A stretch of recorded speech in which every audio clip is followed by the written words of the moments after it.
ஹாய்ங்க, நான் தான் உங்கள் சிம்ப்ளி காவ்யா. நேற்று June 28 national pulse polio campaign நடந்துச்சுங்க.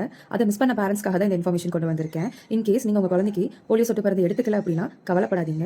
பிகாஸ் எல்லா ஸ்டேட்ஸ்லையும் கவர்மெண்ட் வந்துட்டு என்ன முடிவு பண்ணியிருக்காங்க அப்படின்னா home to home mop up sessions வந்துட்டு கண்டக்ட் பண்ணலான்னு முடிவு பண்ணியிருக்காங்க. அதை தவிர்த்து வந்து பார்த்தீங்கன்னா நிறைய இடங்களில் திரும்ப வந்துட்டு போலியோ சொட்டு மருந்து கொடுக்கலாம் அப்படின்ற மாதிரி முடிவு பண்ணியிருக்காங்க. அன்டில் ஜூலை 1 இந்த டேட்குள்ளே வந்துட்டு இதை கம்ப்ளீட் பண்ணணும்னு முடிவு பண்ணியிருக்காங்க.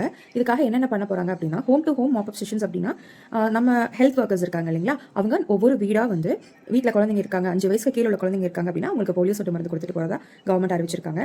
இன்கேஸ் இது உங்களுக்கு நடக்கல, ஹெல்த் ஒர்க்கர்ஸ் உங்களுக்கு வரல அப்படின்னா ஜூலை 1 உங்கள் வீட்டுக்கு நியர்பையில் இருக்கிற கவர்மெண்ட் ஹாஸ்பிட்டல்லைங்களோ இல்லை ஹெல்த் சென்டர்லையோ இல்லை ஹெல்த் ஒர்க்கர்ஸ் யாராவது கிடையாது இந்த இன்ஃபர்மேஷனை கேட்டுட்டு எங்கே இந்த கேம்பெயின் நடக்குதுன்றதை கேட்டு நீங்கள் போலியோ சொட்டு மருந்து குழந்தைங்களுக்கு கண்டிப்பாக எடுத்துக்கோங்க. சரிங்களா? இது போக இன்கேஸ் இந்த டைமில் நீங்கள் போலியோ சொட்டு மருந்து எடுத்துக்கல, நீங்கள் வந்துட்டு மிஸ் பண்ணிட்டீங்க அப்படின்னா என்ன பண்ணணும் அப்படின்னா நீங்கள் எந்த வரையும் பண்ணிக்க வேண்டாம். அடுத்தடுத்து இருக்கிற ஐபிவி வேக்சின்ஸை வந்துட்டு ப்ராப்பராக ஆஸ் பர் டாக்டர் கைட்லைன்ஸ் நீங்கள் எடுத்துக்கோங்க உங்கள் குழந்தைங்களுக்கு. அண்ட் இதே மாதிரி கவர்மெண்ட் திரும்ப கண்டக்ட் பண்ணும்போது நீங்கள் இந்த ட்ராப்ஸ்ன்றதை எடுத்துக்கலாம். ஸோ இந்த இன்ஃபர்மேஷன்ஸ் நிறைய பேரண்ட்ஸ்க்கு யூஸ்ஃபுல்லாக இருக்கும். இந்த வீடியோவை நீங்கள் கண்டிப்பாக ஷேர் பண்ணுங்கள். தேங்க்யூ.